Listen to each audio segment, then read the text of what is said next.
दिल्ली विश्वविद्यालय का छात्र संघ चुनाव नतीजे अब लगभग आने वाले हैं क्योंकि 10 राउंड की काउंटिंग पूरी हो चुकी है और 10 राउंड की काउंटिंग के बाद कौन आगे है कौन पीछे है इसे लेकर मैं आपके साथ हूं और इस वीडियो में आपको बताऊंगा कि दिल्ली विश्वविद्यालय का चुनाव इस बार कैसे दिलचस्प हुआ और पिछले बार के चुनाव और इस बार के चुनाव में क्या अंतर रहा। क्योंकि मेरे साथ जो आप देख रहे हैं इनका नाम जयदीप है, मेरे सहयोगी और साथ में ये DU के स्टूडेंट भी रह चुके हैं, इसी साल पास आउट हुए हैं। हालांकि इस साल इन्होंने वोट नहीं किया क्योंकि आप पास होकर आ चुके हैं वहाँ से।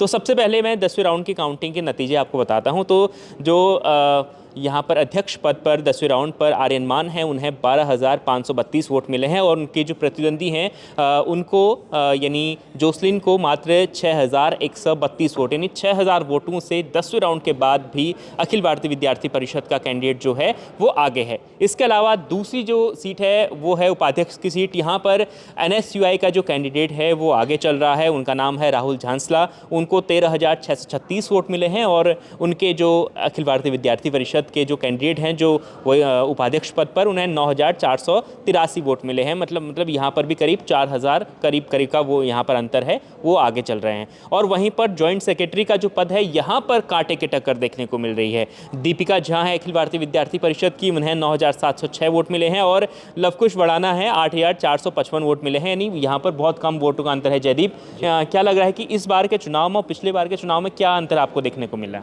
देखिए, अंतर अभी तक तो जो 10 राउंड की काउंटिंग हो चुकी है और इसमें 3 सीटों पर जो है वीवीपी बढ़त बनाई है और एक सीट जो है जो राहुल झांसला यादव का सीट है उस पर NSUI जो कड़ी टक्कर दे रही है और आगे भी चल रही है।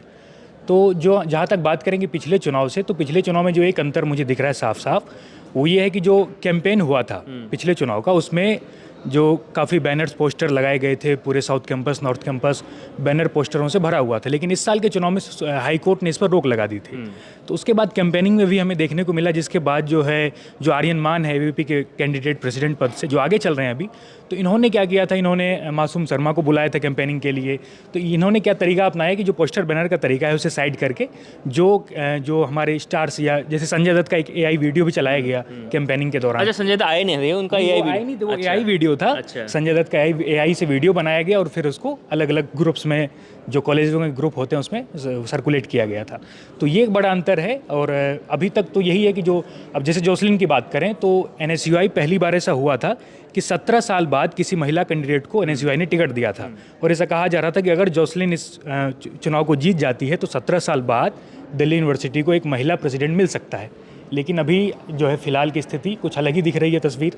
तो रौनक खत्री पिछली बार जब जीते थे तब भी इतिहास बदला था, क्योंकि अखिल भारतीय विद्यार्थी परिषद जो थी दिल्ली विश्वविद्यालय के चुनाव में करीब 4 या 5 चुनाव से वो विक्ट्री हासिल कर रहे थे। वो लोग 5 चुनाव की बात करें तो उसमें से 4 में मुझे लगता है VP ही जीती है प्रेसिडेंट पद। एक चुनाव वही हुआ था जो रौनक खत्री वाला था। और खत्री का भी जो अगर बात करें तो उनके बोलने का लहजा जो है, खासकर एक फियरलेस पॉलिटिक्स के लिए उन्हें जाना जाता है कि प्रिंसिपल ऑफिस में घुस के वो गोबर लगा देते हैं। देसी अंदाज उनका जो है वो, हाँ, जो हरियाणवी स्टाइल देसी अंदाज है उनका। तो इस वजह से भी उन्हें काफ़ी लोकप्रियता मिली थी और इसका फ़ायदा उन्हें पिछले चुनाव में हुआ था। लेकिन इस बार जो है जोसलिन, और एक बात मैं यहाँ क्लियर कर दूँ कि जैसे जब बात आती है कि महिला कैंडिडेट हो या एक पुरुष कैंडिडेट हो, तो उसमें भी उसका बढ़त जो है पुरुष कैंडिडेट को मिलता है, प्रिविलेज एक मिलता है।